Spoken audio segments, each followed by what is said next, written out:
Hello friends. మనం శ్రీమద్ వాల్మీకి రామాయణం నుంచి ఒక ప్రశ్నను పరిశీలిద్దాం. క్వశ్చన్ ఏంటంటే, who gave evil idea of the boons to Kaikeyi to send Rama to forest? కైకకు రాముణ్ణి అడవికి పంపించమని వరం కోరుకోమని దుర్బోధ చేసింది ఎవరు అని ప్రశ్న అడుగుతున్నారు. ఆప్షన్స్ వచ్చి మంతర, సీత, కౌశల్య, సుమిత్ర. సమాధానం మంతర. మనం 10వ తరగతి తెలుగు ఉపవాచకం మన ఇతిహాసం రామాయణంలో పరిశీలిస్తే, శ్రీరామ పట్టాభిషేక మహోత్సవం కోసం అయోధ్య తనను తాను అలంకరించుకుంది. నగరమంతా ఆనంద శోభ తాండవిస్తున్నది. ఇది చూసిన మంతర కళ్ళల్లో నిప్పులు పోసుకున్నది. కైకేయి అత్తవారింటికి వచ్చినప్పుడు వెంట వచ్చిన అరణపు దాసి మంతర పరుగు పరుగున కైకేయి దగ్గరికి వెళ్ళి పట్టాభిషేక విషయం చెప్పింది. కైకేయి చాలా ఆనందించింది. వార్త చెప్పినందుకు మంతరకు విలువైన బహుమానాన్ని అందించింది. నిశ్చేష్టురాలైంది మంతర. దుఃఖించవలసిన సమయంలో ఎందుకు సంతోషిస్తున్నామని నిలదీసింది కైకేయిని. నాకు రాముడు, భరతుడు ఇద్దరూ సమానమే. రాముడు పట్టాభిషిక్తుడు అవుతున్నాడంటే అంతకన్నా నాకు ఆనందం ఏముంటుందన్నది కైకేయి. కైకేయి మాటలు విని ముక్కును వేలేసుకుంది మంతర. రాముడు రాజైతే కౌశల్య రాజమాత అవుతుంది. అప్పుడు మాతో పాటు నువ్వు కూడా ఆమెకు దాసి అవుతావు. రామునికి నీ కొడుకు దాస్యం చేయాల్సి వస్తుంది. రాముడు సంతానానికి తర్వాతి కాలంలో రాజ్యాధికారం వస్తుంది. కానీ భరతుని సంతానానికి రావడం శూన్యం. కనుక భరతునికి రాజ్యాధికారం దక్కేటట్లు రాముడు అడవులు పాలయ్యేటట్లు చూడమని దుర్బోధ చేసింది. కైకేయి మనస్సు మారింది.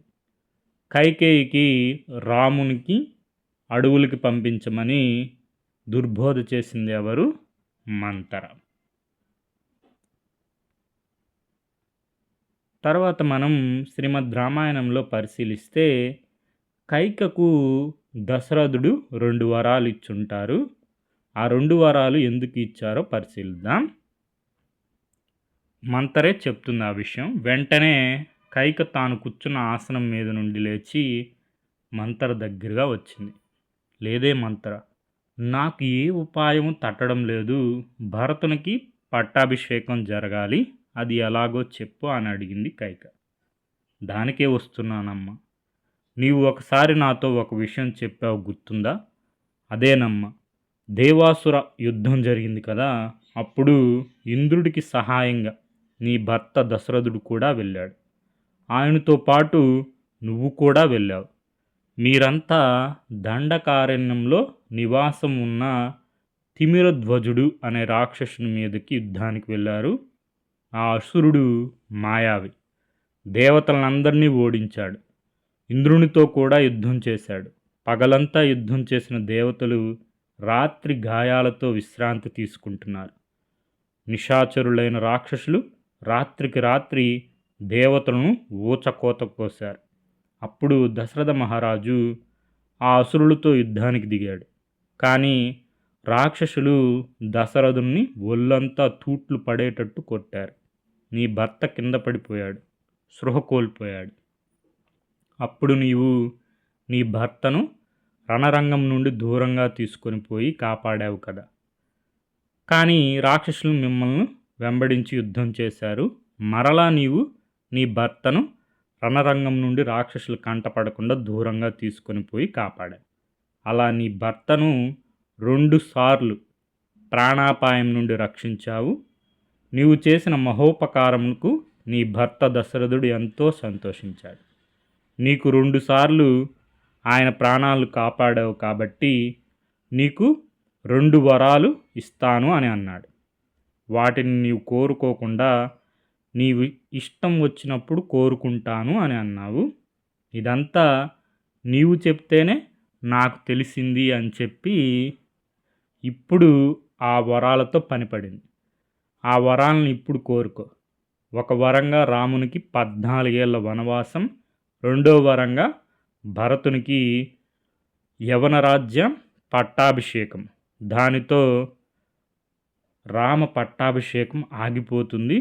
నీ కోరిక నెరవేరుతుంది. రాముడు రాజ్యంలో లేకపోతే భరతుడు ప్రజలకు దగ్గరవుతాడు. వారి ప్రేమ అభిమానాలను చూరగొంటాడు.